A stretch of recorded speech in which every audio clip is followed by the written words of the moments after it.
Après avoir reçu le diagnostic qu'il ne lui restait qu'une semaine à vivre, un millionnaire partit, triste et sans but, jusqu'à ce qu'une femme sans abri transforme complètement sa vie. Guillaume Morel fixait le plafond blanc, éclatant de la salle d'examen. L'odeur familière de l'alcool médical flottait dans l'air, mais aujourd'hui tout semblait étrangement différent. Le tic-tac de l'horloge murale résonnait comme une menace. Il n'entendait plus le bourdonnement des pas dans le couloir ni les voix feutrées des infirmières. Tout ce qu'il percevait était le silence pesant du médecin qui, assis devant lui, peinait à trouver les mots justes.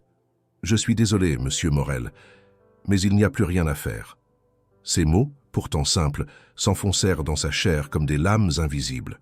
Le cardiologue, un homme dans la cinquantaine, visiblement mal à l'aise, se frottait les mains. Il lui expliqua que la dégénérescence de sa valve aortique, une anomalie extrêmement rare, ne répondait à aucun traitement connu. Une opération serait inutile, voire fatale. Il lui restait au mieux 7 jours, une semaine, 168 heures. C'était la première fois que Guillaume entendait un chiffre qui n'évoquait ni bénéfice, ni investissement, ni rendement. Il sortit du bureau sans répondre, les résultats encore entre ses doigts. Dehors, le soleil brillait, impassible, cruel dans son indifférence. Dans l'entrée de l'hôpital, plusieurs patients attendaient, certains les yeux dans le vide, d'autres penchés sur leur téléphone. Il n'était pas différent d'eux une heure plus tôt. À présent, il marchait comme un homme qui a tout perdu, alors qu'il possède encore tout. Il monta dans sa voiture, une berline noire de luxe, garée juste devant, et démarra sans savoir où aller. Les rues de Paris, qu'il connaissait si bien, défilaient comme un vieux film projeté trop vite. Il traversa l'avenue Montaigne, jeta un regard bref à la façade de son entreprise, une tour vitrée imposante, symbole de son ascension, mais n'eut pas le courage de s'y arrêter. Il longea la Seine, passa devant des terrasses pleines. De vie, entendit les rires des passants, les klaxons des taxis, les murmures des amoureux. Rien de tout cela ne lui appartenait plus. Sa vie avait été une course méthodique vers l'excellence. Fils d'un couple modeste de Lyon, il était monté à Paris avec une seule valise et une rage de réussir qu'il avait portée plus loin que quiconque n'aurait pu l'imaginer. En 20 ans, il avait bâti un empire technologique évalué à plusieurs centaines de millions d'euros. Il possédait des appartements dans 3 capitales, une galerie d'art privée et une cave à vin légendaire. Mais dans ce moment suspendu entre 2 battements de cœur, aucun de ses acquis ne parvenait à lui offrir ne serait-ce qu'une étincelle de paix. Il roula jusqu'à la butte Montmartre, se gara dans une ruelle discrète et monta à pied jusqu'au Sacré-Cœur. Là, il s'assit sur les marches, regardant la ville s'étendre à ses pieds. Paris brillait dans la lumière de l'après-midi, indifférente à sa tragédie intérieure. Il se sentait étrangement vide, presque absent. Un homme en fin de parcours, sans testament, sans héritier, sans adieu. Il repensa à ses dernières conversations, toutes superficielles. Son avocat lui avait parlé de clauses fiscales, son assistant de l'agenda du mois, sa dernière compagne d'un voyage à Saint-Barthélemy. Personne ne savait ce qu'il vivait. Personne ne le verrait disparaître avec plus que quelques mots dans un communiqué froid. Il se demanda s'il devait prévenir quelqu'un, mais qui? Il avait rompu les liens avec son frère il y a 15 ans, enterré sa mère sans verser une larme, et n'avait jamais formé de vraie amitié depuis la fac. Il quitta Montmartre en fin de journée, l'esprit noyé d'images confuses, et marcha sans but à travers les rues, les ponts, les avenues. Il passa devant son restaurant favori sur l'île Saint-Louis, une institution où il n'avait pas mis les pieds depuis des mois. La façade était la même, les serveurs en livrée, le menu raffiné affiché dans une vitrine éclairée. Il hésita à entrer, mais se ravisa. Il n'avait pas faim. Plus rien ne lui semblait avoir de goût. Il arriva finalement dans le 7e arrondissement, devant son immeuble. Un portier salua, mais il ne répondit pas. Dans l'ascenseur, il se regarda dans le miroir. Son visage était pâle, les traits tirés. Il n'avait que 48 ans, mais en paraissait 60. Isabing T. entra dans son penthouse, ôta sa veste, la laissa tomber au sol, puis se laissa tomber sur le canapé, face à la grande baie vitrée. La tour Eiffel scintillait déjà dans la nuit tombante. Il resta là des heures, sans bouger. Les lumières de la ville défilaient, comme un fleuve de souvenirs. Il se souvenait du jour où il avait signé son premier contrat, du regard de son père quand il lui avait annoncé qu'il quittait la maison, de la première nuit passée dans cet appartement. Il n'avait jamais pris le temps de célébrer quoi que ce soit. toujours en mouvement, toujours vers l'avant. Et maintenant, il n'y avait plus de direction. À minuit passé, il se leva, enfila un manteau et sortit de chez lui. Il descendit, à pied, sans but, comme en transe. Il passa par les Invalides, longea le boulevard Saint-Germain, traversa la Seine à pied, s'arrêta au milieu du pont Alexandre III. L'eau noire en dessous semblait l'appeler. Il pensa un instant à sauter, non par désespoir, mais par absence de sens. Mais quelque chose l'arrêta, une pensée simple. Et s'il restait vraiment 7 jours, que pourrait-il en faire? Était-il possible de donner un sens à une semaine, après avoir perdu celui d'une vie entière? Il continua de marcher, cette fois vers l'est, sans destination. Il passa devant des sans-abri endormis dans des cartons, des silhouettes recroquevillées sous des porches. Il les avait toujours ignorés, sans haine, sans mépris, simplement avec cette indifférence glacée que le monde des puissants cultive, sans y penser. Mais ce soir, quelque chose l'obligeait à regarder. C'est à la place de la République qu'il s'arrêta enfin. Il s'assit sur un banc. Autour de lui, la ville s'endormait. Des vélos passaient, des groupes riaient, des chiens aboyaient, et lui seul figé. Le monde continuait sans lui. Il n'était déjà plus qu'un fantôme en sursis. Et c'est là, dans ce vide absolu, qu'une silhouette apparut. Une femme vêtue de haillons, les cheveux emmêlés, la peau tannée par le froid et la rue. Elle s'approcha doucement, sans peur, sans jugement, et s'arrêta devant lui. Puis, sans un mot, elle sortit de son sac un morceau de pain, un quignon visiblement rassis, et le lui tendit. Guillaume leva les yeux, stupéfait. Elle ne dit rien. Elle souriait simplement, un sourire désarmant. Il n'accepta pas, pas encore. Mais cette image resterait gravée, car dans ce simple geste, il venait de recevoir plus d'humanité qu'en 170 ans, plusieurs décennies d'existence.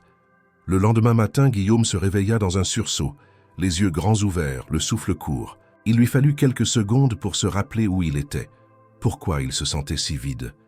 Le plafond blanc de son luxueux appartement semblait plus lointain que jamais.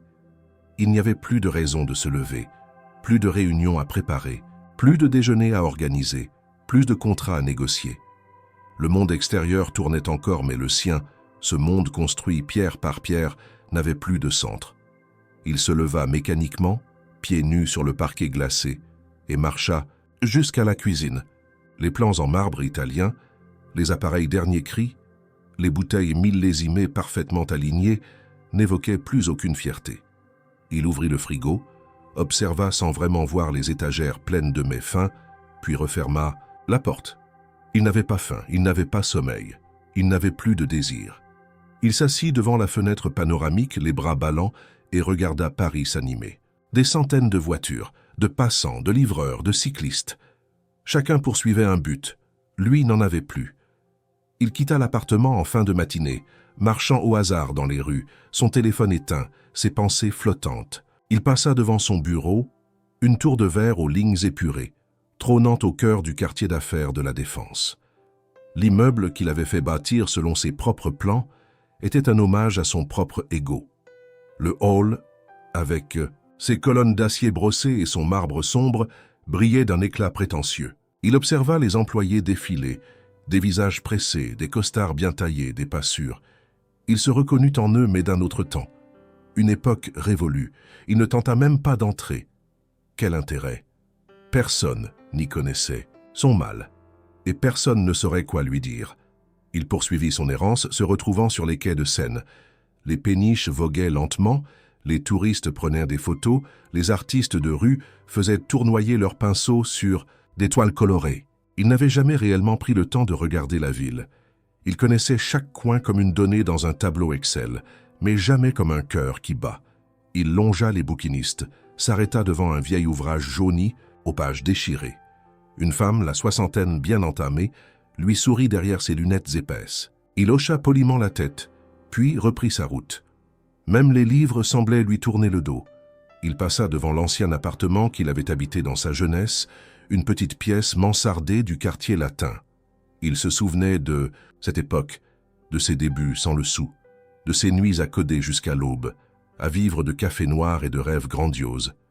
Tout cela lui semblait appartenir à un autre homme. Celui qu'il était devenu avait tellement enterré ce passé qu'il n'en restait qu'une ombre. Il leva les yeux vers la fenêtre, se demanda qui vivait là maintenant. Peut-être un autre jeune homme plein d'ambition, ignorant encore combien tout cela pouvait être vain. En début d'après-midi, il s'arrêta au pied de la tour Eiffel. Il s'y rendait rarement, trop touristique, trop bruyant. Mais ce jour-là, il resta de longues minutes immobile, regardant la structure de fer monter vers le ciel. Elle n'avait pas changé. Elle défiait le temps. Elle continuerait à s'élever bien après lui. Il s'assit sur un banc, les yeux rivés vers le sommet. Il n'avait plus rien à prouver. Il n'y avait plus d'ennemis à vaincre, plus de sommet à conquérir. Le dernier défi était le silence, et il était immense. Il finit par s'installer dans un café discret du Marais, commanda un espresso qu'il ne but pas. Il observa les gens autour de lui. 2 adolescentes riaient en consultant leur téléphone. Un homme d'affaires tapait sur son clavier. Un couple âgé partageait une assiette de fromage, en silence mais avec tendresse. Il y avait dans tous ces gestes banals une chaleur qu'il n'avait jamais su cultiver. Guillaume avait bâti des empires, mais ignorait comment partager un repas sans calcul. Il avait séduit des femmes splendides, mais n'avait jamais pris le temps d'écouter leur silence. Il n'avait jamais appris à aimer autrement qu'en donnant ce que l'on ne peut refuser. Du pouvoir, de l'argent, du confort. Il reprit sa marche, comme pour fuir ce miroir social trop cruel. Il passa devant l'école primaire où il avait voté aux dernières élections. Des enfants jouaient dans la cour, insouciants. Leurs cris résonnaient comme une langue étrangère. Il s'appuya contre une grille, observa un garçon courir après un ballon, tomber, se relever, puis rire. Ce rire pur, incontrôlé, lui serra le cœur. Il n'avait pas d'enfant. Il en avait voulu un brièvement, avec une femme qu'il avait beaucoup admirée, mais la relation n'avait pas survécu à son obsession du travail. Il n'avait pas su préserver ce qui ne rapportait pas. Le soir venu, il retourna à pied jusqu'à la place de la République. Le banc était vide. Il s'y assit, cette fois avec une sorte de rituel, comme si cet endroit devenait un point d'ancrage dans son naufrage intérieur. La femme de la veille n'était pas là. Mais il sentit son absence, aussi étrange que cela paraisse. Ce simple regard, ce geste de partage, cette offrande d'un morceau de pain l'avait ébranlé plus que toutes les leçons de morale qu'on avait pu lui faire dans sa vie. Il se rendit compte qu'il n'avait rien donné de lui-même depuis des années. Il avait offert de l'argent, bien sûr, sponsorisé des causes, signé des chèques, mais il n'avait jamais partagé un moment vrai, une écoute, une main tendue. Il se demanda ce que cette femme faisait en ce moment, où elle dormait, comment elle survivait. Elle n'avait pas demandé son nom. Elle n'avait pas voulu savoir ce qu'il faisait. Elle l'avait vu comme un homme seul et rien de plus, pas comme un patron, pas comme un gagnant ou un perdant, juste un être humain sur un banc. Cela le toucha d'une manière qu'il ne savait pas encore expliquer. La nuit tomba froide et silencieuse. Il ne rentra pas chez lui. Il marcha encore jusqu'à ce que ses jambes le trahissent. Il s'assit sur un muret, adossé à un vieux lampadaire, et contempla le ciel. Les étoiles, cachées par la lumière de la ville, ne répondaient pas à ses questions. Il ferma les yeux et, pour la première fois depuis l'annonce, sentit une larme couler sur sa joue. Pas une larme de peur, une larme de fatigue, de lassitude, d'un homme qui découvre que tout ce qu'il a construit repose sur du vent. Il s'endormit là, assis, le dos contre la pierre froide, sans couverture, sans protection, sans plan pour demain. C'était peut-être cela, le début de la fin. Ou peut-être, sans qu'il ne le sache encore, le premier pas vers autre chose. Le jour se levait lentement sur Paris. Les premiers rayons du soleil perçaient à travers les nuages gris, caressant timidement les toits de zinc et les trottoirs encore humides de la rosée nocturne. Guillaume ouvrit les yeux dans une douleur sourde. Son dos, appuyé contre la pierre froide, lui rappelait qu'il avait dormi dehors, à même la rue. Il bougea les bras, les jambes, s'assura qu'il n'était pas devenu un bloc de marbre figé par la nuit. Autour de lui, la ville commençait son balai. Des livreurs installaient des caisses de fruits, des balayeurs passaient leurs jets d'eau sur les trottoirs, des passants pressés jetaient à peine un regard sur l'homme en costume froissé, mal rasé, qui se redressait péniblement d'un muret. Il marcha lentement vers la place de la République, ses pas lourds, ses pensées absentes. Il ne savait pas pourquoi il y retournait. Peut-être espérait-il revoir cette femme étrange, celle au sourire muet, au regard sans jugement, qui lui avait tendu un simple morceau de pain. Ce geste, pourtant dérisoire, continuait de tourner dans son esprit. Elle avait vu en lui quelque chose que personne n'avait vu depuis longtemps, une détresse nue, sans artifice. Lorsqu'il arriva sur la place, il la vit, assise sur le même banc que la veille. Elle portait les mêmes vêtements usés, les mêmes chaussures trouées. Ses cheveux étaient tirés en arrière sous une capuche grise et ses mains, abîmées par le froid, tenaient une vieille tasse en plastique à moitié remplie de thé. Elle leva les yeux en le voyant approcher et un mince sourire apparut sur son visage. Il s'assit sans un mot à côté d'elle. Le silence entre eux n'était pas gênant, il était doux, presque apaisant. Elle ne lui demanda pas d'explication, ne chercha pas à savoir qui il était, ni ce qu'il faisait là. Elle ne l'interrogea pas sur sa chemise froissée ou son regard perdu. Elle resta simplement là, sa présence pleine, solide, comme un ancrage.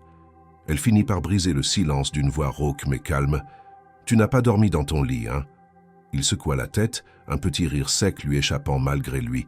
Il répondit, la voix enrouée, « Je n'ai plus, vraiment de lit. » Elle haussa les épaules. « Alors on est deux. » Ils restèrent là un moment, à observer les gens passer. Elle lui tendit la tasse. Il hésita puis but une gorgée. Le thé était tiède, un peu amer, mais il lui sembla le meilleur qu'il ait jamais goûté.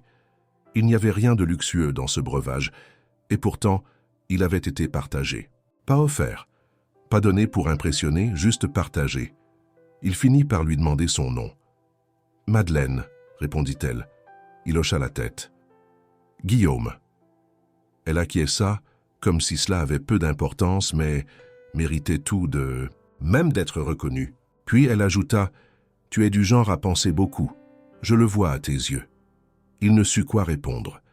Elle le regardait avec une franchise désarmante, comme si elle lisait à travers ses silences. Il se surprit à lui demander « Tu vis ici depuis longtemps ?» Elle ne répondit pas tout de suite. Elle posa la tasse à ses pieds, croisa les bras, puis répondit calmement « Longtemps assez pour ne plus compter. Avant, j'étais institutrice. Puis il y a eu un accident, mon mari est mort. Après, tout s'est effondré. J'ai essayé de m'en sortir. J'ai même vécu dans ma voiture un temps. Puis il n'y a plus eu de voiture, plus d'appartement, plus d'aide. Et voilà. » Elle ne disait pas cela avec amertume. Il n'y avait ni plainte ni colère, juste un constat brut. Elle le regarda, pencha légèrement la tête. « Et toi, tu viens d'où » Il baissa les yeux. Il ne savait pas comment raconter son histoire. Le mot « millionnaire » semblait grotesque dans ce contexte. Alors il répondit « Je viens d'un endroit où on croit que tout s'achète. » Elle sourit, amusée. « Et tu y croyais, toi aussi ?» Il resta silencieux. Elle avait deviné sans qu'il ait besoin de confirmer. Ils restèrent ainsi un long moment sans parler. Il observa ses mains, ses rides, la manière dont elle fermait les yeux par moments, comme pour savourer le vent. Elle n'avait rien, mais elle semblait habiter pleinement le moment. Madeleine finit par se lever. Elle lui fit signe de la suivre. Il hésita puis se leva également. Ils marchèrent à travers les rues calmes du 11e arrondissement, s'enfonçant dans des ruelles que Guillaume n'avait jamais prises. Elle le mena vers un bâtiment abandonné dont la façade taguée masquait à peine les fenêtres murées. Derrière une grille entr'ouverte, ils pénétrèrent dans une cour intérieure où quelques matelas, palettes et bâches formaient un campement de fortune. 2 hommes et une femme s'y trouvèrent déjà. Madeleine les salua d'un geste de la main. Elle fit les présentations avec une simplicité touchante. Guillaume, pour la première fois, se sentit intrus. Il ne savait pas quoi dire, comment se comporter. Il n'avait jamais été dans un endroit où le seul luxe était la chaleur humaine. Les autres ne lui posèrent pas de questions. Ils lui offrirent une place, un peu de soupe réchauffée sur un réchaud. Il accepta maladroitement puis les écouta parler. Ils racontèrent des fragments de vie. L'un avait été menuisier, l'autre infirmière. Chacun portait une histoire brisée, une série de circonstances que personne ne prend jamais le temps d'entendre. Guillaume écoutait, fasciné. Il ne cherchait pas à se plaindre. Il partageait simplement ce qu'ils avaient vécu, comme des chapitres oubliés d'un livre que la société refusait de lire. Il se surprit à parler lui aussi. Pas de ses réussites, ni de ses voyages, ni de ses chiffres. Il parla de la solitude, de la peur, de cette sensation de vide qu'aucun compte bancaire ne comble. Madeleine le regardait avec attention, sans jugement, comme si elle comprenait sans avoir besoin de tout entendre. Quand la nuit tomba, il demanda s'il pouvait rester. Personne ne dit non. Un matelas fut déplacé, une couverture trouvée. Il s'allongea, regardant le plafond fissuré du bâtiment. Il n'y avait pas de chauffage, pas de lumière, pas de sécurité. Mais il y avait des voix, des présences, une étrange forme de paix. Il ferma les yeux, et pour la première fois depuis l'annonce, il ne pensa pas à la mort. Seulement à ces gens, à cette femme, à ce thé tiède partagé au matin. Ce n'était pas une fin, c'était peut-être, sans qu'il le sache encore, le début d'une vie réelle. Le réveil fut brutal, non pas à cause d'un bruit ou d'un sursaut, mais parce que Guillaume, en ouvrant les yeux, réalisa soudain où il était. Le sol était dur, la couverture rêche et l'air glacé s'infiltrait par les interstices des murs. Pourtant, il ne ressentait ni peur, ni regret. Il se redressa lentement, observa autour de lui les corps encore endormis, les visages paisibles, malgré la rudesse de leur quotidien. Il n'avait pas connu ce genre de calme depuis des années, un calme qui n'était pas le fruit de l'isolement ou du contrôle, mais celui d'une présence partagée, d'un moment de silence habité. Madeleine était déjà debout. Elle préparait quelque chose dans une petite casserole posée sur un vieux réchaud, ses gestes lents mais précis. Elle leva les yeux en le voyant, lui adressa un hochement de tête sans rien dire. Il s'approcha encore hésitant, incapable de définir ce qu'il ressentait. Elle lui tendit un bol de café noir, sans sucre, mais chaud. Il le prit avec gratitude. Aucun mot n'était nécessaire. Il s'assit sur une caisse vide et but lentement. Après le petit déjeuner sommaire, Madeleine lui proposa de l'accompagner. Elle devait passer voir quelqu'un dans un autre coin de la ville, un homme malade, qu'elle aidait parfois.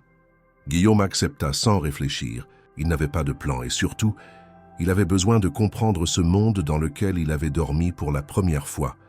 Ce monde parallèle au sien, invisible depuis ses tours vitrées et ses hôtels 5 étoiles. Ils marchèrent longtemps. Dans les rues populaires du nord de Paris, loin des vitrines de luxe et des avenues lustrées, Guillaume découvrit une autre capitale, une ville faite de regards fuyants, de mains tendues, de petits actes d'humanité. Madeleine semblait connaître chaque recoin, chaque visage. Elle saluait des gens que Guillaume aurait ignorés. Une femme à la peau marquée par le froid, un homme aux vêtements déchirés mais aux yeux vifs, un gamin qui leur sourit sans demander. Elle s'arrêtait parfois, échangeait quelques mots, prenait des nouvelles.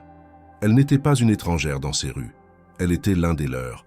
Ils arrivèrent devant un immeuble délabré, aux vitres cassées et aux murs tagués. À l'intérieur, dans un appartement abandonné du dernier étage, vivait Alain, un homme d'une 60aine d'années, malade du foie, amaigri, mais encore capable de sourire.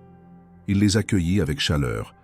Guillaume resta en retrait pendant que Madeleine lui parlait doucement, vérifiait ses médicaments, lui offrait quelques fruits qu'elle avait récupérés dans un marché la veille. Elle faisait tout cela sans attendre un merci, comme un devoir silencieux. Quand ils quittèrent l'endroit, Guillaume se sentit ébranlé. « Tu fais ça souvent ?» demanda-t-il. « Aussi souvent que je peux », répondit-elle. « On ne peut pas sauver le monde, mais on peut empêcher qu'il s'effondre un peu plus chaque jour. » Cette phrase le poursuivit le reste de la journée. Ils continuèrent leur parcours. Dans un centre de jour, elle aida à trier des vêtements.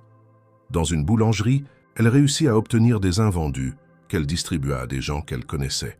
Guillaume observa tout, sans parler, notant chaque geste, chaque regard. Ce monde n'était pas fait de grandes stratégies ou de promesses politiques. Il était fait d'attention, de constance, d'une forme de courage qui n'avait pas besoin de bruit. Ils retournèrent au campement à la tombée du jour. Autour du feu de fortune, les visages s'éclairaient, les histoires s'échangeaient. Guillaume, cette fois, ne se contenta pas d'écouter. Il raconta aussi. Pas ses exploits de patron, pas ses comptes bancaires. Il parla de son enfance, de ses échecs, de ses douleurs. Il découvrit alors que ces récits n'avaient rien de honteux ici. Il n'y avait pas de hiérarchie de la souffrance. Chacun avait perdu quelque chose. Chacun portait une blessure. Madeleine resta silencieuse pendant longtemps, puis en le regardant, lui dit doucement « Tu crois que tu es venu ici pour attendre la fin, mais ce que tu cherches, c'est une raison. » Il voulut protester, dire qu'il savait très bien pourquoi. Il était là. Mais il n'avait aucun argument. Elle avait raison. Depuis le diagnostic, il errait incapable de donner du sens à ses derniers jours. Et voilà qu'ici, dans cet abri improvisé, parmi des gens qu'il aurait ignorés quelques jours plus tôt, il sentait naître quelque chose. Pas de la joie, pas de l'espoir même, mais un frémissement de vérité. Il demanda à Madeleine comment elle faisait pour supporter tout cela, jour après jour. Elle haussa les épaules. Tu crois que je le supporte? Ce n'est pas une question de force, c'est une question de choix. J'ai choisi de ne pas me laisser disparaître. Même quand on n'a plus rien, on peut encore choisir de regarder l'autre. Toi, tu t'es regardé trop longtemps. Cette remarque, dite sans méchanceté, le frappa de plein fouet. Elle avait vu juste. Toute sa vie, il avait été le centre de son propre univers. Même dans son agonie, il n'avait pensé qu'à lui-même. Elle, et ceux qui l'entouraient ici, avaient choisi de vivre dans l'ombre, mais avec les autres. La nuit s'étira. Il resta éveillé longtemps, observant les visages endormis. Il comprenait peu à peu que ce monde différent n'était pas fait de misère uniquement. Il était fait de liens invisibles, d'une forme de solidarité qu'il n'avait jamais connue. Chaque geste, chaque mot comptait. Il n'y avait pas de superflu, pas de façade. Ce monde, en apparence rude, avait en réalité plus de vie que les sphères polies et glaciales du pouvoir. Il pensa à son entreprise, à ses anciens associés, à son appartement vide. Rien de tout cela ne lui manquait. Mais ici, dans cet espace fragile, quelque chose le retenait. Une chaleur humaine, une vérité nue, un espace où il pouvait simplement être, non pas paraître, non pas convaincre, mais juste exister. Et alors, dans ce silence partagé, une question commença à germer en lui. Ce monde, celui qu'il découvrait maintenant, n'était-il pas plus réel, plus digne, plus nécessaire que tout ce qu'il avait cru posséder? Peut-être qu'il ne s'agissait pas seulement de survivre à ces derniers jours. Peut-être qu'il s'agissait de comprendre, de ressentir, de faire enfin partie de quelque chose qui dépasse le simple moi. Il ferma les yeux, et pour la première fois depuis longtemps, il ne redouta pas le lendemain. Le vent soufflait avec une vigueur particulière ce matin-là, soulevant des volutes de poussière le long des ruelles du 11e arrondissement. Guillaume, emmitouflé dans une veste empruntée à l'un des résidents du campement, marchait lentement à côté de Madeleine. Ils ne parlaient pas, chacun absorbé par ses pensées. Les journées commençaient à suivre un rythme étrange, ponctué par des gestes simples, trouver à manger, aider quelqu'un, écouter, porter, partager.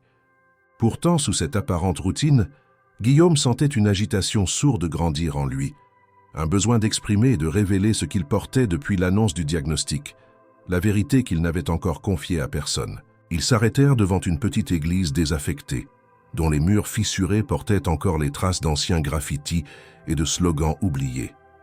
Madeleine s'assit sur une marche, posa son sac à ses pieds et se frotta les mains pour les réchauffer.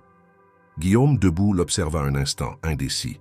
Puis, dans un souffle, comme si les mots s'échappaient malgré lui, il dit « Je vais mourir ». Madeleine leva les yeux vers lui sans surprise apparente. Elle resta silencieuse, l'invitant d'un simple regard à continuer. « Les médecins m'ont donné une semaine. Une semaine. C'était il y a quelques jours déjà, une maladie du cœur, rare, inopérable. » Sa voix tremblait. Il s'assit à son tour, son regard perdu dans le vide. « Quand je suis sorti de l'hôpital, je ne savais pas quoi faire.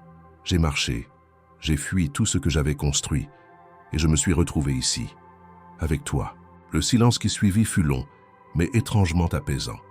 Madeleine ne dit rien, ne fit aucun geste. Elle attendit simplement. « Je croyais que j'allais avoir peur, que j'allais supplier les médecins, chercher une solution miracle. Mais non, ce qui m'a frappé, c'est le vide.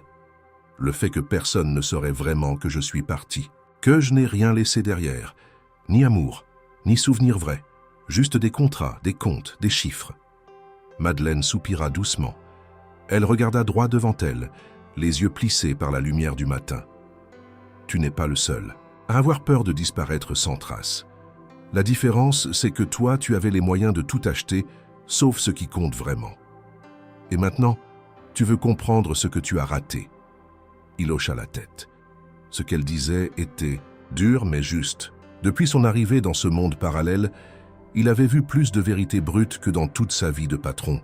Il avait vu des hommes se serrer les coudes pour un bout de pain, des femmes partager leurs souvenirs pour ne pas devenir folles, des enfants rire sans rien posséder. Et tout cela l'avait renversé, car cela révélait ce qu'il n'avait jamais su construire. « Et toi ?» demanda-t-il soudain, la voix plus douce. « Tu n'as jamais eu peur de mourir seule ?» Elle tourna la tête vers lui, le regard calme, presque mélancolique. « J'y ai pensé, oui, mais tu sais, le vrai drame, ce n'est pas de mourir seul, c'est de vivre en pensant que personne ne peut vraiment te voir. Mourir, c'est une seconde. Être invisible, ça peut durer des années. Ces mots le frappèrent comme une évidence. Il avait été vu enfin par cette femme que la société ignorait. Elle l'avait regardé sans attente, sans intérêt, avec cette lucidité qui naît de la rue. Et c'est ce regard-là qui avait ouvert en lui une brèche. Ils restèrent encore un long moment là, au bord de la rue, à observer les passants, les voitures, les enfants qui sortirent de l'école voisine.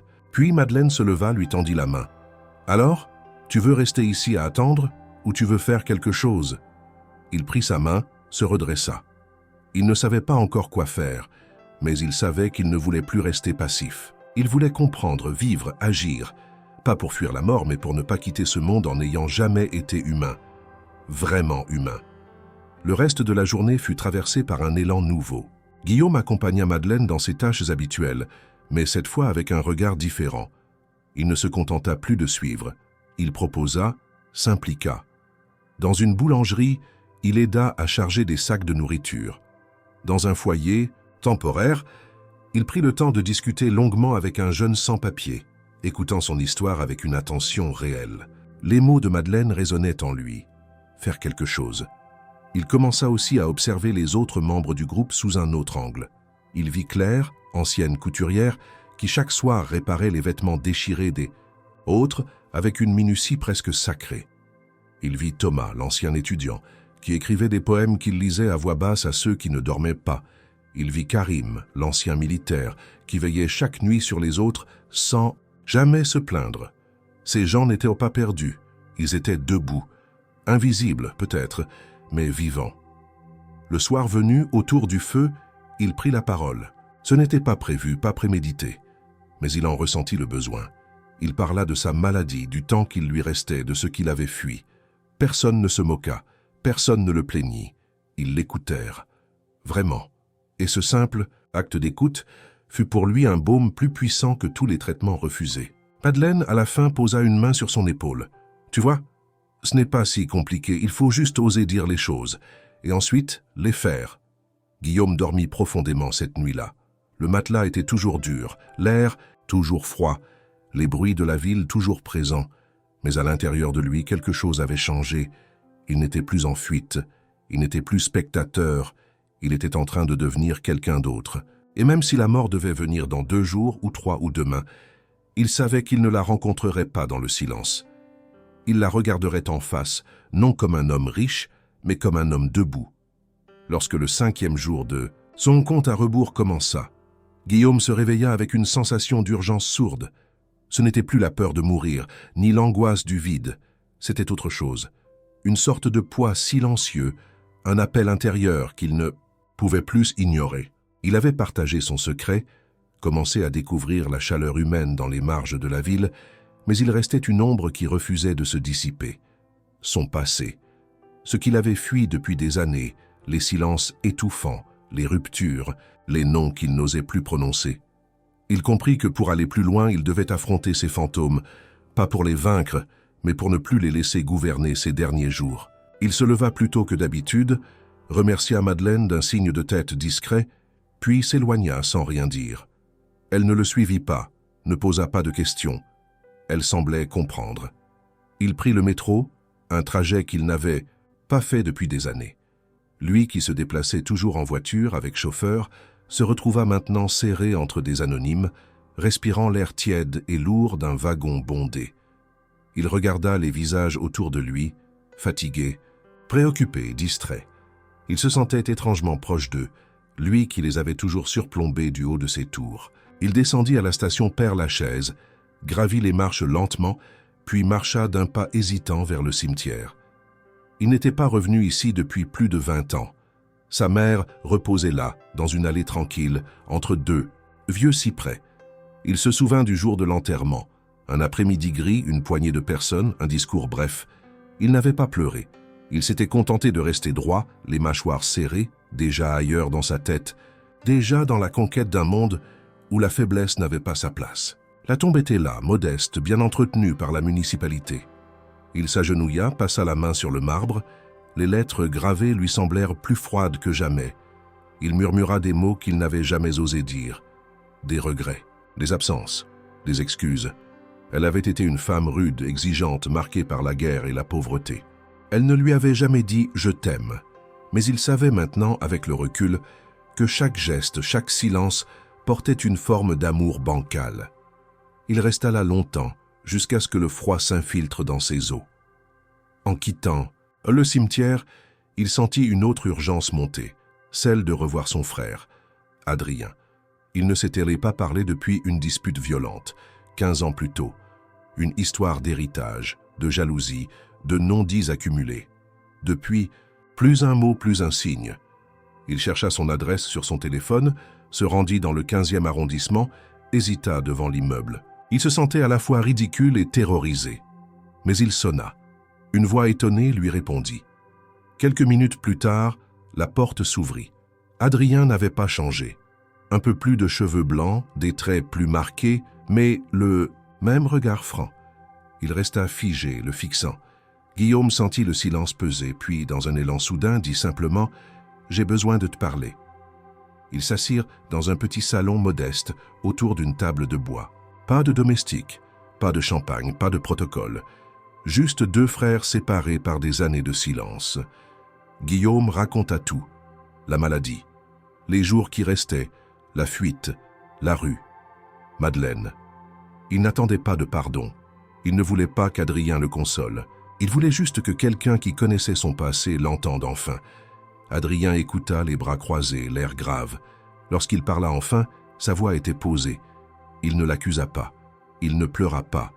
Il dit seulement qu'il avait souvent pensé à lui, qu'il s'était demandé pourquoi Guillaume avait préféré couper les ponts, qu'il aurait voulu comprendre. Guillaume répondit qu'il ne savait pas comment être frère, qu'il avait été trop fier, trop centré sur lui-même. Ils ne se réconcilièrent pas d'un coup.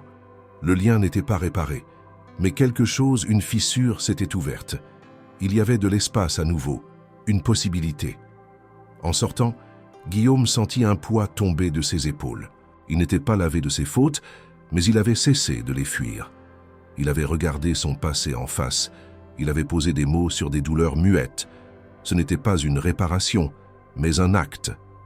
Un pas vers une paix qui ne viendrait peut-être jamais complètement, mais dont il n'avait plus honte de chercher la trace. Le soir venu, il retrouva Madeleine dans le campement. Elle le vit arriver, observa ses traits fatigués, son regard changé. Elle ne dit rien, mais il sut qu'elle comprenait.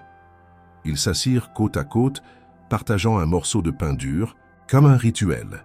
Autour d'eux, les voix s'élevaient, les rires fusaient, malgré le froid, malgré la misère. Et dans ce tumulte fragile, Guillaume comprit qu'il était en train de construire quelque chose. Non pas pour laisser un nom, mais pour ne pas partir dans le silence.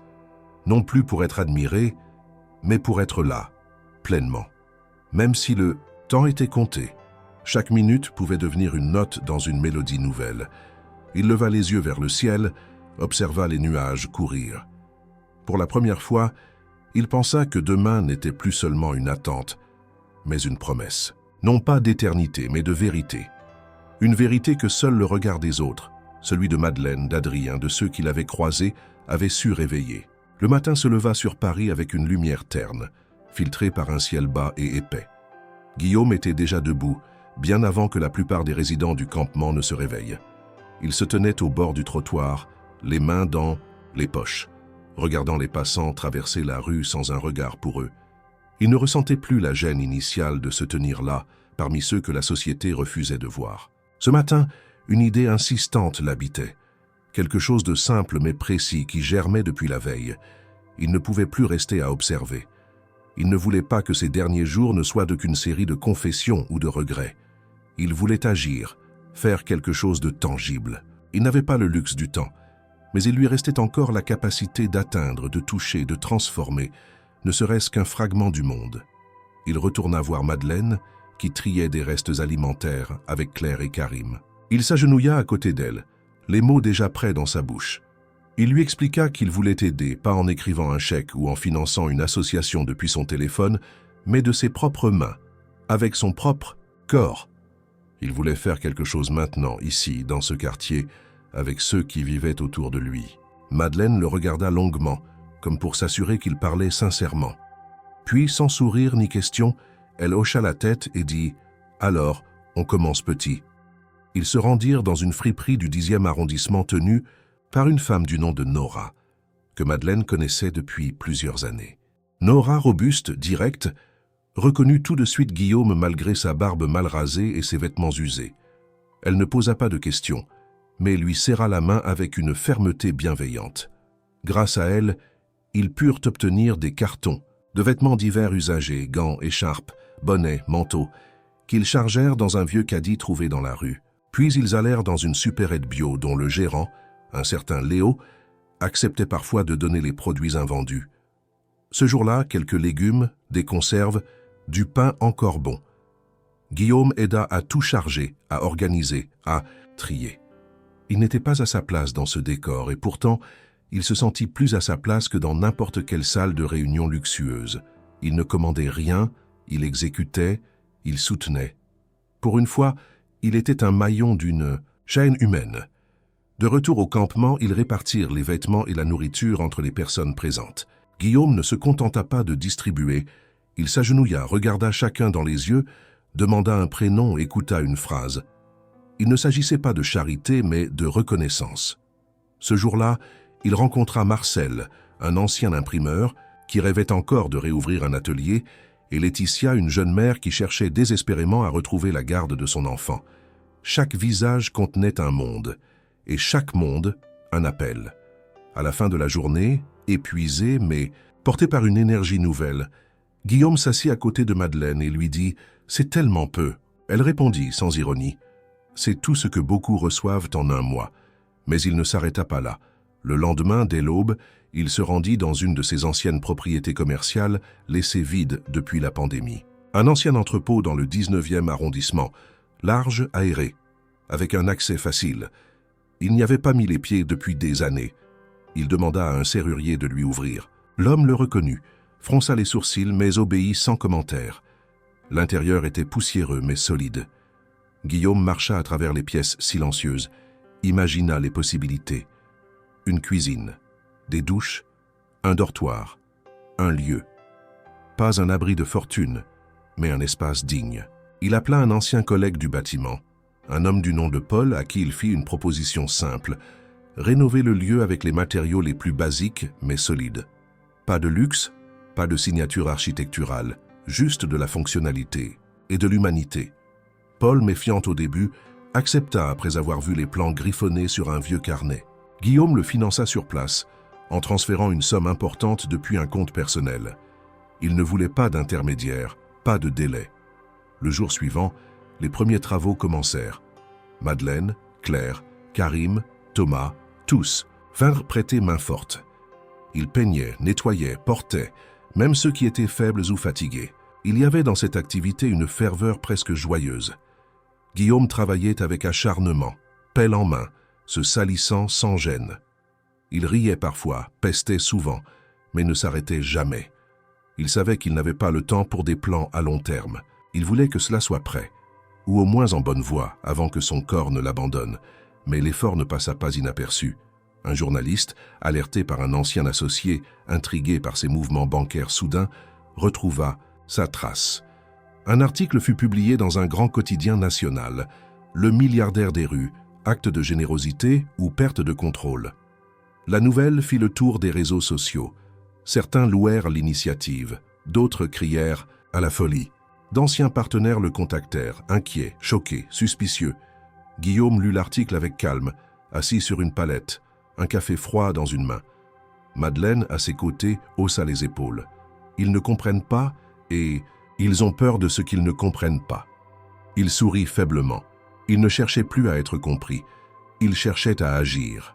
Et ce qu'il faisait là, au cœur de la poussière, des vis et des poutres, avait plus de sens que toutes ses conférences ou ses passages télé. Il décida alors de tout miser sur ce projet. Il appela un second entrepreneur pour accélérer. Les travaux doubla les effectifs. Il rassembla les sans-abri volontaires, forma des équipes. Madeleine gérait les ressources. Claire s'occupait de la couture. Karim dirigeait les livraisons. Chacun avait un rôle, une mission, une place. Et dans ce désordre organisé, naquit quelque chose de profond, un sentiment d'appartenance. Ce lieu n'était pas un cadeau, c'était une construction collective. Un projet où chaque geste, chaque clou enfoncé, chaque mur nettoyé racontait une histoire de résilience. Lorsque la nuit tomba ce jour-là, Guillaume s'allongea dans le futur dortoir encore vide, une couverture sous la tête. Il était épuisé, son cœur battait de travers, mais il ne sentait plus le poids de l'inutilité. Il n'avait plus peur de mourir. Il avait construit quelque chose. Il avait enfin commencé à vivre. Le jour suivant s'ouvrit avec une tension nouvelle dans l'air. Ce n'était plus seulement le bruit des marteaux contre les poutres ou les ordres échangés entre les bénévoles qui rythmèrent les heures. C'était autre chose, une forme de rumeur rampante, de chuchotements insistants qui circulaient parmi ceux qui venaient prêter main forte au projet de Guillaume. Des inconnus photographiaient les lieux à distance. Des drones survolèrent le bâtiment. Une voiture banalisée restait garée de longues heures à l'angle de la rue. Guillaume sentit que quelque chose avait changé. Et il n'eut pas à attendre longtemps pour en comprendre la nature exacte.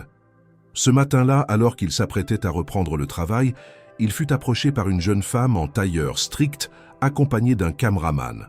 Elle s'identifia comme journaliste pour une grande chaîne nationale et demanda une interview. Guillaume, d'abord réticent, refusa poliment. Il n'avait aucune envie de transformer ce qu'il construisait en spectacle. Mais déjà, des images circulaient. L'article initial avait été repris, commenté, amplifié. Sur les réseaux sociaux, les titres se multipliaient. Le millionnaire en fin de vie devenu héros des sans-abri. D'excentricité ou rédemption. Un philanthrope soudainement altruiste, manipulation ou miracle. Face à la pression croissante, Guillaume accepta finalement de répondre à quelques questions, à condition que rien ne soit tourné dans le centre lui-même. Ils s'installèrent dans un café à proximité, loin du chantier. La journaliste, vive et incisive, posa des questions en rafale. Est-ce une manière de calmer votre conscience? Et pourquoi maintenant? Est-ce un coup médiatique avant de mourir? Quel message souhaitez-vous transmettre? Guillaume répondit avec calme, sans se défendre, ni chercher à convaincre. Il parla de Madeleine, des visages, des mains, des regards. Il expliqua sans emphase ce qu'il ressentait depuis qu'il avait quitté sa vie d'avant. Mais il savait que ces mots seraient triturés, isolés, sortis de leur contexte. Le reportage passa le soir même. Les images diffusées étaient soigneusement choisies. Guillaume distribuant des couvertures, parlant à un sans-abri, marchant entre les gravats. Le ton du commentaire était ambivalent, admiratif, mais teinté de suspicion. Il fut qualifié de sauveur, de fou, de messie tardif, de milliardaire illuminé. Les opinions publiques se déchaînèrent. Certains louaient son engagement comme un exemple. D'autres voyaient en lui un homme désespéré, cherchant à immortaliser son nom dans une cause noble. Les réseaux sociaux s'enflammèrent. On analysa son passé, ses anciens contrats, ses ruptures professionnelles, ses procès. On ressortit des photos de soirées mondaines, de yachts, d'investissements controversés. Guillaume suivit tout, cela avec un étrange détachement. Ce n'était pas la première fois qu'il faisait la une, mais cette fois il ne contrôlait rien, et paradoxalement, cela le soulageait. Il avait longtemps vécu en calculant chaque geste, chaque parole, chaque impact. Maintenant, il agissait sans filtre. Et même si ses intentions étaient remises en question, cela ne l'atteignait plus comme avant. Il avait changé de terrain. Il n'était plus dans le monde des symboles, mais dans celui des actes. Mais les répercussions se firent sentir. Plusieurs de ses anciens associés publièrent des communiqués s'en dissociant. Certains le traitèrent de déséquilibré en phase terminale, affirmant qu'il dilapidait ses ressources de manière irresponsable. Son avocat personnel le contacta, alarmé par les mouvements financiers soudains et les répercussions possibles sur ses sociétés. Guillaume lui répondit par un simple message vocal. « Ne t'inquiète pas, ce n'est plus ton problème. » Il clôtura plusieurs comptes bancaires, transféra les fonds nécessaires vers une structure temporaire montée pour soutenir le chantier. Tout était désormais entre ses mains et celles de ceux qui travaillaient avec lui. Ce soir-là, de retour au centre, il sentit la tension grandir parmi les résidents.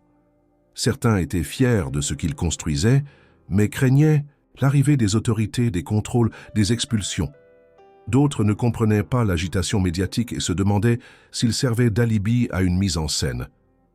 Guillaume convoqua une réunion dans la grande pièce en rénovation. Il monta sur une table, s'adressa à tous, la voix ferme. « Je ne suis pas venu ici pour être un héros. Je ne veux pas que mon nom figure sur une plaque. Ce que nous faisons ici n'est pas à moi. C'est à vous. À nous. Peu importe ce que disent les journaux. Peu importe ce que pensent ceux qui vivons loin de cette réalité.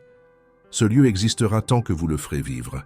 Et si demain je ne suis plus là, je veux que vous sachiez que je suis venu ici pour apprendre, pas pour enseigner. » Il descendit de la table, les regards fixés sur lui. Aucun applaudissement, aucun cri.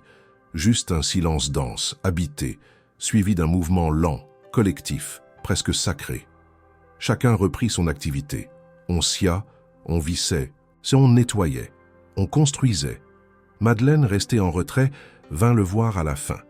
Elle le fixa avec son calme habituel, puis dit « Tu ne peux pas contrôler ce qu'ils disent de toi, mais tu peux contrôler ce que tu fais ici, chaque jour. » Il hocha la tête, reconnaissant. Il comprenait mieux maintenant ce que signifiait exister sans paraître, agir sans chercher à être vu.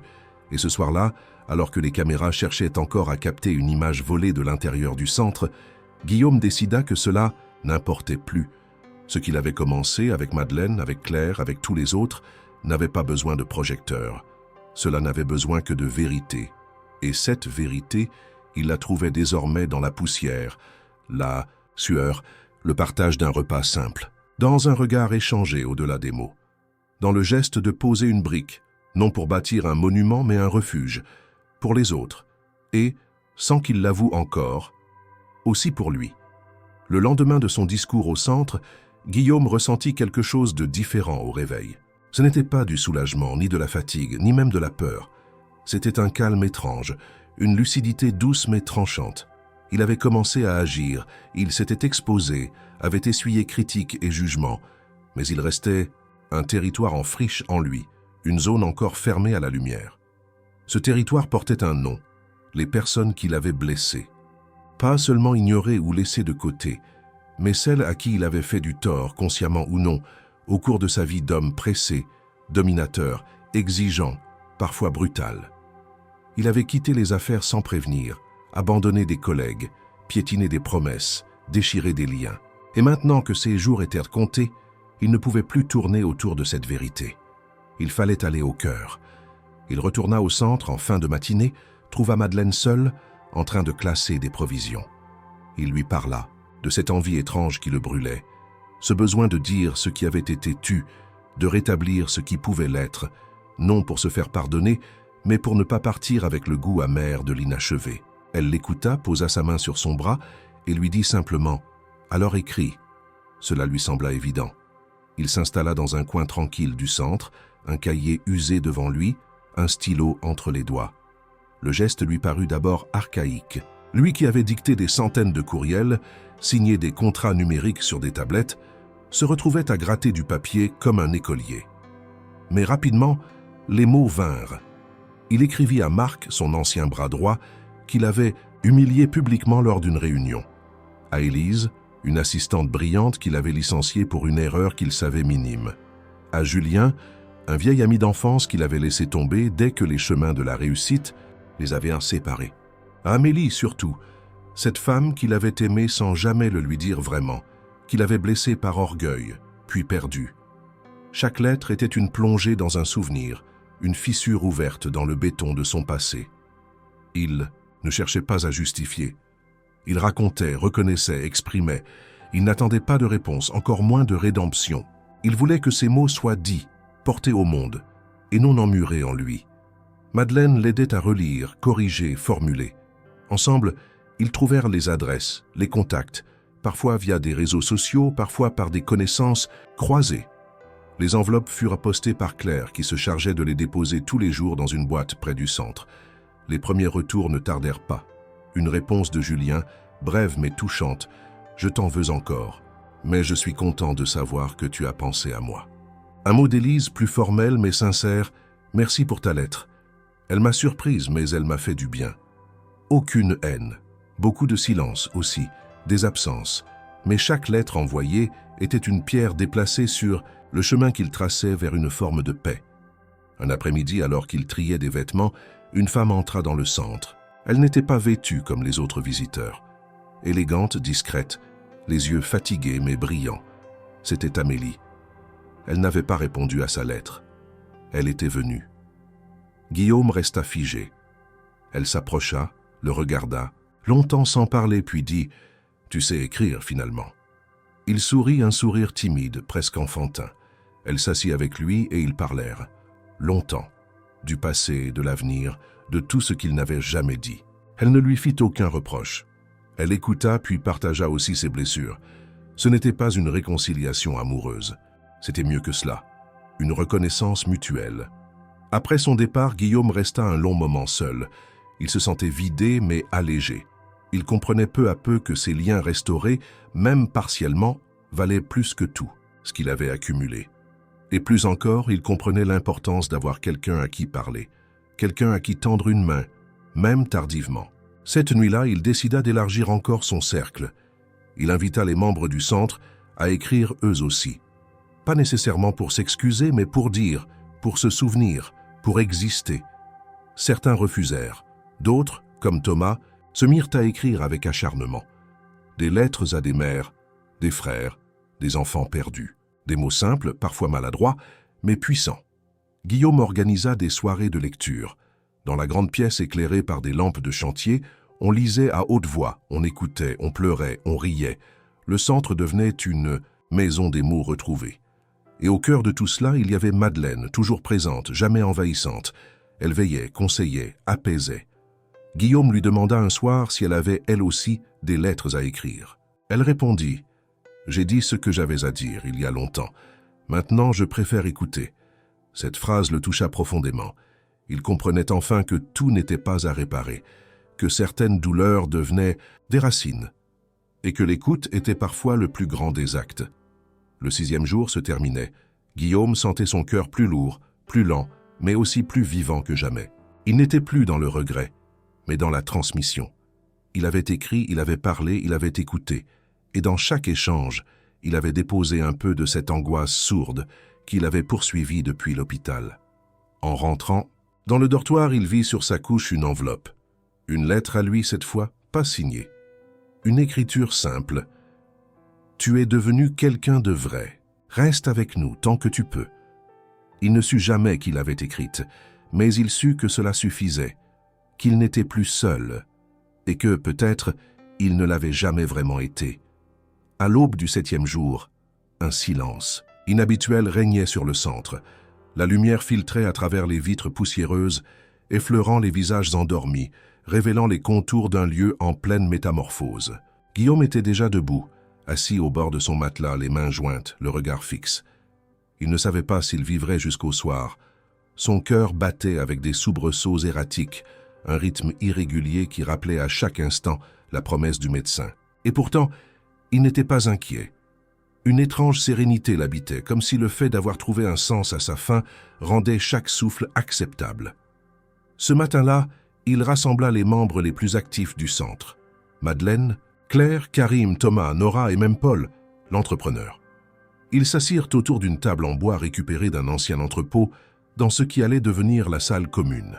Guillaume leur parla d'un dernier projet, une idée née des conversations qu'il avait eues avec chacun, de toutes les histoires entendues, des besoins criants qu'il avait observés de près. Il ne s'agissait pas de charité, ni de solution, miracle. Il voulait bâtir une cuisine, une vraie cuisine, pas un coin avec un réchaud et des casseroles rouillées, mais un espace fonctionnel, équipé, digne, où chacun pourrait venir cuisiner, manger, apprendre, transmettre, un lieu de chaleur, d'échange, de dignité. Il leur montra des croquis maladroits qu'il avait dessinés dans la nuit, des plans griffonnés sur des feuilles arrachées à un vieux cahier. Il avait tout prévu, la ventilation, les postes de travail, les espaces de rangement, l'ergonomie. Et surtout, il avait prévu une ouverture vers l'extérieur. Cette cuisine ne serait pas un espace fermé pour les seuls résidents du centre. Elle serait ouverte aux quartiers, aux associations, aux écoles, aux mères isolées, aux retraités en difficulté. Elle serait un pont entre les mondes, un lieu de rencontre et de partage. Personne ne parla pendant plusieurs minutes. Puis, à un, chacun acquiesça. Pas avec des mots, mais avec des gestes. Paul tapota le plan du doigt en marmonnant un chiffre, Claire proposa de coudre des tabliers, Thomas parla de créer un atelier d'écriture autour des recettes. Madeleine, elle, ne dit rien. Elle regarda Guillaume longuement, et dans ce regard, il lut une approbation silencieuse, une confiance totale. Les jours suivants, malgré l'épuisement visible de Guillaume, le chantier de la cuisine commença. L'espace fut dégagé, les murs nettoyés, les installations électriques revues. Guillaume participa à chaque étape, posant des briques, portant des planches, martelant des clous. Il refusait de s'arrêter. Même lorsque ses mains tremblaient, même lorsque la douleur montait dans sa poitrine, il continuait. Madeleine le surveillait de loin, veillant à ce qu'il ne tombe pas, à ce qu'il boive, à ce qu'il respire. Il y avait dans cette frénésie quelque chose de vital. Guillaume n'était plus un ancien patron en quête de rédemption. Il était devenu un bâtisseur, un compagnon de route, un homme parmi les autres. Il ne donnait pas des ordres, il demandait de l'aide, il n'imposait pas de vision, il proposait une direction. Un soir, alors qu'il réajustait un meuble de cuisine, Karim s'approcha et lui dit « Tu sais, on pensait que t'allais partir vite, que t'étais juste un fou de plus, mais t'as tenu et t'as changé, pas en parole, en acte. » Guillaume sourit, hocha la tête et posa sa main sur l'épaule de Karim. Il ne trouva rien à répondre, mais il sentit son cœur battre un peu plus fort. Les travaux avancèrent vite. Paul, impressionné par l'engagement général, fit venir des matériaux supplémentaires de ses autres chantiers. Des voisins curieux commencèrent à s'impliquer. Un restaurateur du quartier offrit un four professionnel, une institutrice apporta des livres de recettes, un menuisier à la retraite proposa de fabriquer des étagères. Le projet, né dans le silence d'un homme à l'agonie, devenait collectif. Madeleine s'impliqua dans l'organisation des premiers ateliers. Elle proposa des sessions de cuisine partagées, une semaine sur les recettes d'enfance, une autre sur les plats du monde. Elle parla aussi d'inviter des chefs locaux, pas pour enseigner mais pour apprendre. Guillaume la regardait faire avec admiration. Elle qui avait vécu dans l'ombre devenait peu à peu un phare. Discrète, solide, constante. Un après-midi, alors qu'ils fixaient ensemble les dernières étagères, Guillaume s'arrêta brusquement, le souffle court. Madeleine se précipita vers lui, l'aida à s'asseoir. Il leva la main pour la rassurer, sourit faiblement. « Ça va, c'est juste un petit rappel. » Elle lui donna de l'eau, resta à ses côtés. Il posa sa tête contre le mur, ferma les yeux. La pièce était presque terminée. Il entendait au loin les rires, les outils, la vie. Il pensa à tout ce chemin parcouru, à cette semaine irréelle, à cette métamorphose lente et douloureuse, mais profondément vraie. Ce soir-là, ils inaugurèrent la cuisine. Ce n'était pas une cérémonie grandiose, pas de ruban, pas de discours, juste un repas partagé, des plats simples, cuisinés ensemble. Du pain, des soupes, des tartes salées. Des gens de la rue, du quartier, de l'extérieur, assis côte à côte, riant, mangeant, parlant. Guillaume s'assit à une grande table au centre, entouré de visages familiers. Il regarda Madeleine qui lui tendit un bol fumant. Il le prit, trembla un peu, le porta à ses lèvres. Et il sut. Ce n'était pas une fin. C'était une naissance. Même si son corps devait céder demain, il avait laissé quelque chose. Pas un bâtiment, pas un nom, un lien. Et ce lien, tissé avec soin, douleur et lumière, vivrait au-delà de lui. Le lendemain matin, le silence était dense, presque irréel. Le centre semblait figé dans une attente muette. Guillaume ne s'était pas levé avec les autres. Sa couchette, située au fond du dortoir, restait inhabituellement calme. Madeleine, la première à le remarquer, s'approcha à pas lents. Elle s'agenouilla près de lui, observa son visage pâle, les traits tirés, le souffle lent mais régulier. Il dormait encore, profondément. Son front était tiède, son corps lourd, mais rien ne semblait alerter une urgence visible. Pourtant, quelque chose en elle lui soufflait que le moment était venu. Elle réveilla doucement Claire, demanda à Karim d'appeler un médecin. Paul proposa de l'emmener lui-même à l'hôpital dans sa camionnette. Guillaume, lorsqu'on le réveilla, n'opposa aucune résistance. Il était faible, incapable de parler longtemps, mais son regard restait clair, vivant. Il hocha la tête en silence, acceptant le trajet. Madeleine l'accompagna, sans un mot, sa main posée sur la sienne. L'hôpital, un centre public du nord de Paris, les reçut avec une certaine précipitation. L'état de Guillaume, le dossier médical, les antécédents, tout indiquait qu'il ne devait déjà plus être vivant. Un médecin, jeune mais ferme, décida de procéder à un bilan complet. On le plaça sous surveillance. On lui administra un traitement de stabilisation.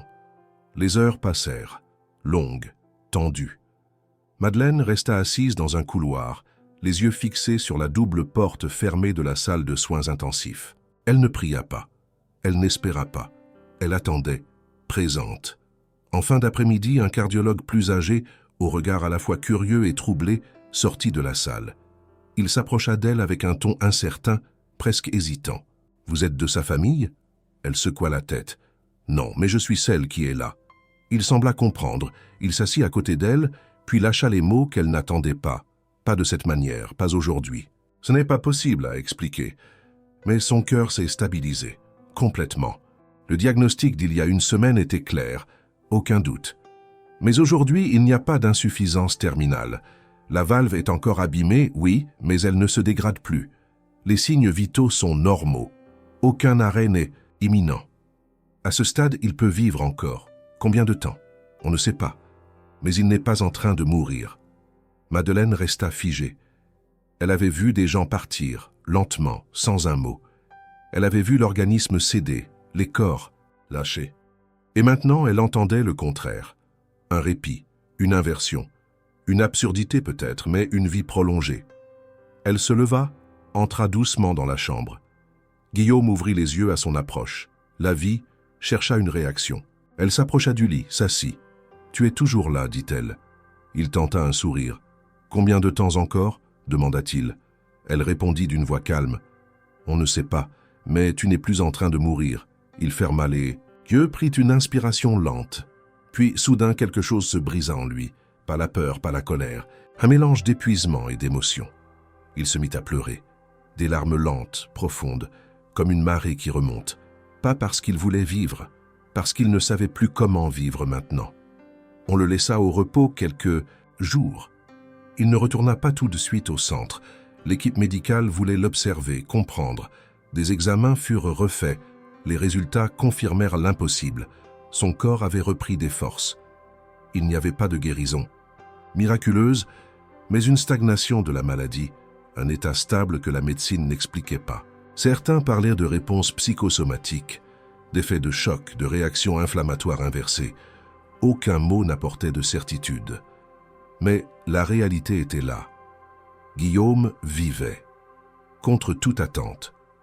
Les premières heures après, la nouvelle furent les plus difficiles. Il ne sentait ni joie ni soulagement, juste une sidération étrange. Il avait accepté la mort. Il l'avait rencontrée dans chaque geste, chaque pardon, chaque acte. Et maintenant, on lui enlevait ce destin avec une brutalité silencieuse. Que faire? Revenir à sa vie d'avant? Impossible. Recommencer? Mais avec quel sens? Quel objectif?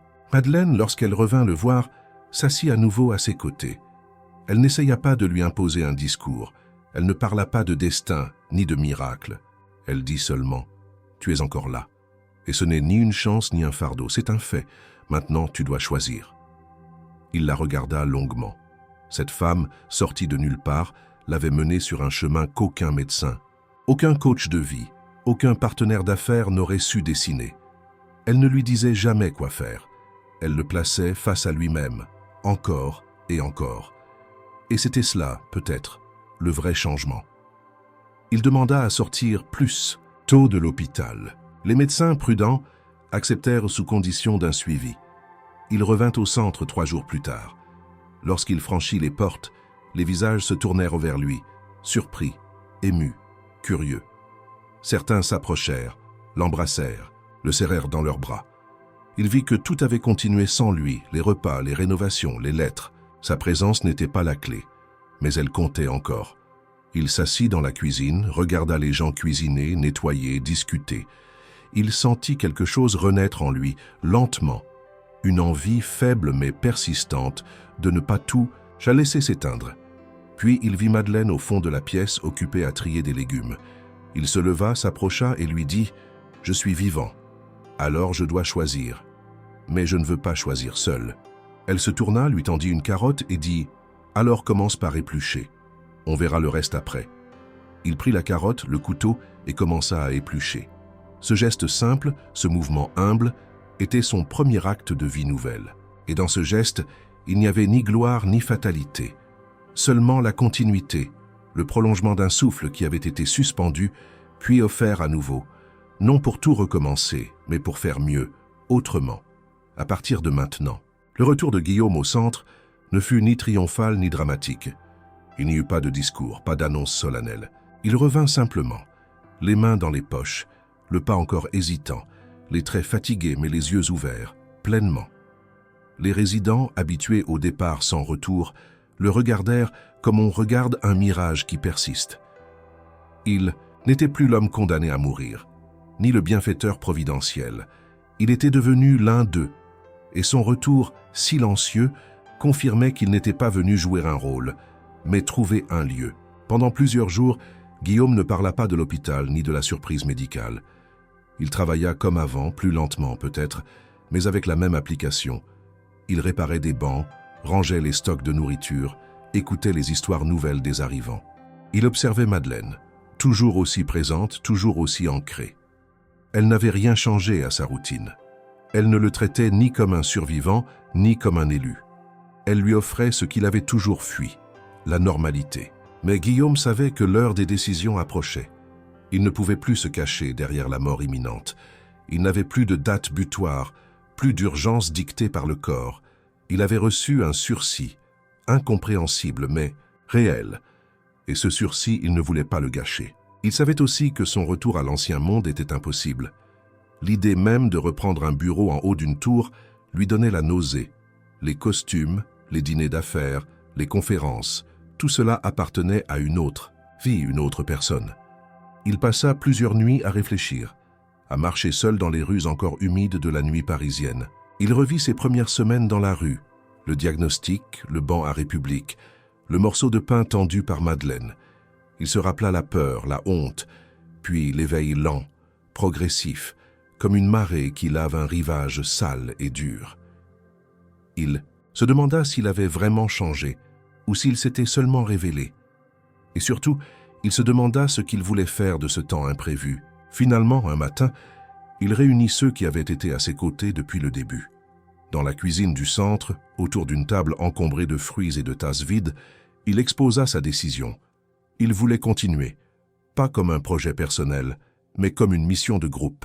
Il voulait officialiser la structure, obtenir un statut légal, créer un réseau de centres comme celui-ci, indépendant mais connecté, guidé par la même philosophie, l'écoute, la dignité, la présence. Pas de bureaucratie, pas de hiérarchie écrasante, des lieux de respiration. Les réactions furent diverses. Certains applaudirent, d'autres restèrent silencieux, inquiets de perdre la simplicité qu'ils avaient trouvée. Madeleine, elle, garda son calme. Lorsqu'il la consulta, elle lui dit « Ce que tu proposes est beau, mais je ne veux pas devenir une figure publique. Je n'ai pas besoin d'un titre. Je suis ici et je veux y rester. Si tu avances, je marcherai à tes côtés, mais pas devant. » Il comprit. Elle n'était pas faite pour les projecteurs. Elle était la pierre d'angle, invisible mais indispensable. Avec son accord, il lança les premières démarches. Il rencontra un avocat spécialisé dans les associations avec qui il monta un dossier de fondation. Il reprit contact avec quelques anciens collaborateurs, ceux en qui il avait confiance. Pas pour lever des fonds, mais pour obtenir des conseils, des outils, des relais. La rumeur de sa résurrection circulait encore dans certains milieux. On le contacta pour des interviews, des documentaires. Il refusa tout. Ce n'était pas son histoire qui importait. C'était celle de ceux qu'il avait rencontrés, de ceux qui allaient en venir, de ceux qui construiraient après lui. Dans les mois qui suivirent, plusieurs structures virent le jour. À Lyon, Marseille, Lille. Des bâtiments désaffectés, transformés en lieux d'accueil, en ateliers, en cuisines ouvertes. Toujours sur le même modèle, pas de dortoirs impersonnels, pas de repas jetés à la va-vite, des tables, des échanges, des projets. Il se rendit dans chaque ville, accompagné parfois de Madeleine, parfois de Claire ou Karim. À chaque fois, il écoutait avant d'agir. Il posait des questions, jamais de verdict. Au centre parisien, la vie continuait. Les visages changeaient. Certains partaient, reprenaient un appartement, un travail. D'autres arrivaient, brisés, silencieux. Guillaume était là, chaque jour, parfois en cuisine, parfois en réunion, parfois assis à l'entrée, juste pour dire bonjour. Il n'était plus un visiteur, il était un habitant. Il avait quitté les tours d'ivoire pour la terre battue. Et cette terre, il avait appris à l'aimer, à la fouler sans peur, sans masque. Madeleine, fidèle à elle-même, restait l'âme du lieu. Elle organisait les repas, les veillées, les cercles de parole. Elle ne cherchait jamais à convaincre. Elle agissait, et c'est par l'exemple qu'elle inspirait. Guillaume la regardait souvent en silence, se demandant comment une femme que tout le monde avait ignorée avait pu devenir le pilier d'un monde nouveau. Un soir, ils s'assirent côte à côte sur le banc de la place de la République. Le même banc. Leurs silhouettes côte à côte, deux figures que tout opposait et que la vie avait réunies. Il lui demanda « Tu crois qu'on a changé le monde ?» Elle répondit après un long silence « Non, mais on a changé notre place dans le monde, et parfois, ça suffit. » Il acquiesça. Il savait qu'il n'avait pas sauvé qui que ce soit, mais il avait appris à rester, à écouter, à tendre la main sans vouloir posséder. Et ce choix, il le ferait encore, chaque jour. Car maintenant, il savait que vivre, vraiment vivre, c'était choisir. Non pas ce qu'on voulait avoir, mais ce qu'on voulait offrir. Les mois avaient passé. Paris avait changé de saison, glissant lentement de la chaleur lourde de l'été vers les souffles plus secs et tranchants de l'automne. Les arbres de la place de la République perdaient leurs feuilles dans un balai silencieux, jonchant le sol de teintes dorées et rouilles. Le centre de Guillaume, maintenant appelé simplement la table commune, était devenu un repère. Non pas un refuge anonyme comme tant d'autres, mais un foyer d'histoire, un lieu d'échange où ceux que l'on ne regardait plus trouvaient leur voie, leur place, et parfois même une direction nouvelle. Guillaume, lui, avait adopté un rythme lent mais constant. Il n'était plus au cœur de toutes les décisions, mais son aura restait forte. Il s'était retiré des premiers rôles, préférant former, écouter, coordonner à distance. Il passait encore ses journées au centre de Paris, mais souvent en retrait, dans la cuisine ou sur la terrasse, observant la vie qu'il avait contribué à faire émerger. Il écrivait aussi, tous les matins, dans un petit carnet de cuir noir. Ce n'était pas un journal intime, ni des mémoires, mais des fragments, des scènes, des voix, des dialogues. Et un jour, Madeleine entra dans la pièce où il rédigeait, s'assit en face de lui et lui dit « Tu devrais en faire un livre ». Il la regarda, surpris. Il n'avait jamais pensé à cela. Publier, rendre public. Il n'écrivait pas, pour être lu mais pour ne pas oublier. Pourtant l'idée fit son chemin. Pas un livre sur lui, pas un récit glorifiant sa transformation, mais un témoignage sur ceux qu'il avait rencontrés. Sur Madeleine, sur Claire, sur Thomas, sur Laetitia, sur tous ces visages qui avaient réappris à exister à ses côtés. Il reprit ses notes, les relut, les compléta. Il y ajouta les lettres qu'il avait écrites pendant les jours où il pensait encore mourir, les réponses qu'il avait reçues, les silences aussi. Il confia le manuscrit à un ancien éditeur, un homme qu'il avait croisé jadis lors d'un dîner de gala et qui, contre toute attente, accepta de le lire. Le retour fut direct, sincère. « Ce que tu as écrit est brut, vrai et bouleversant. Il faut que ce soit publié. » Le livre sortit quelques mois plus tard sous un titre simple « Ceux que j'ai rencontrés quand je croyais mourir ». Il ne fit pas scandale, il ne créa pas de phénomène, mais il trouva son public, des lecteurs anonymes, des enseignants, des travailleurs sociaux, des anciens sans-abri, des étudiants. Il fut lu, partagé, cité. Il provoqua des discussions dans des salles de classe, dans des foyers, dans des familles. Il sema quelque chose. Guillaume n'assista à aucune signature, ne donna aucune interview. Il continua à vivre au rythme du centre, à écouter, à conseiller, à cuisiner. Ce qui comptait, ce n'était pas le livre en soi, mais ce qu'il révélait. Que même dans la fin supposée, il y avait un possible recommencement. Et que la richesse, la vraie, ne se comptait ni en euros ni en mètres carrés, mais en regards échangés, en mains tendues, en silence partagé. Madeleine, elle, refusa toujours toute forme de mise en avant. Elle ne voulait pas être appelée cofondatrice, ni même inspiratrice. Elle disait simplement qu'elle avait été là, qu'elle avait écouté, et que cela suffisait. Mais les gens venaient à elle, pour des conseils, pour des confidences, pour des moments de calme. Elle était devenue une figure tutélaire, discrète mais centrale. Et ceux qui la côtoyaient comprenaient vite qu'elle ne donnait pas de solution, mais qu'elle créait un espace où chacun pouvait trouver la sienne. Le réseau des centres s'était développé. En France, puis en Belgique, en Suisse, au Québec. Des lieux petits, autonomes, jamais standardisés, chacun avec sa couleur, ses règles, sa communauté. Guillaume voyageait parfois pour en visiter certains, mais toujours incognito, en retrait. Il refusait que son nom soit inscrit sur les façades. Il préférait que les lieux parlent d'eux-mêmes, par ceux qui les vivaient. Un jour, un jeune homme l'interpella à la sortie du centre. « Vous êtes Guillaume Morel, non ?» Le type. « Du livre ?» Guillaume sourit, hocha la tête. « Ouais, enfin, je suis juste Guillaume. » Le jeune homme lui tendit un carnet, un peu comme celui qu'il utilisait autrefois. Il dit « C'est pour vous, ce que j'ai écrit depuis que je viens ici. Vous m'avez donné envie de raconter. » Guillaume prit le carnet, ému. Il le serra contre lui. Ce n'était pas la célébrité. Ce n'était pas la postérité. C'était la transmission. Une voix en avait éveillé une autre, et c'était cela l'essentiel. Un soir d'hiver, alors que le centre fêtait son 2e anniversaire, un repas spécial fut organisé. Des anciens résidents revinrent, certains avec leurs enfants, d'autres avec de bonnes nouvelles. Laetitia avait retrouvé la garde de son fils. Thomas avait publié un recueil de poèmes. Claire avait ouvert une petite boutique de couture. Chacun prit la parole. Guillaume resta silencieux jusqu'à la fin, puis on l'invita à parler. Il se leva, s'appuya sur la table, balaya la pièce du regard. « Je n'ai rien de plus à dire que ceci. Je suis venu ici pour mourir, et j'ai trouvé une raison de vivre. Pas grâce à une idée, ni à un projet, ni à une illumination, mais grâce à vous, tous, ceux qui m'ont montré ce que j'avais oublié. La tendresse, le courage, la vérité. Merci. » Il se rassit. Pas de tonnerre d'applaudissements, juste un silence vibrant. Puis Madeleine se leva, s'approcha, leva son verre et dit « À la présence ».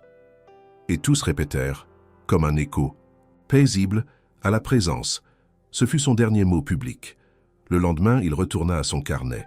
Il continua d'écrire, non pour publier, mais pour garder vivante la trace de ce qu'ils avaient bâti ensemble. Et chaque mot, chaque phrase, devenait une brique de plus dans cet héritage invisible mais indestructible.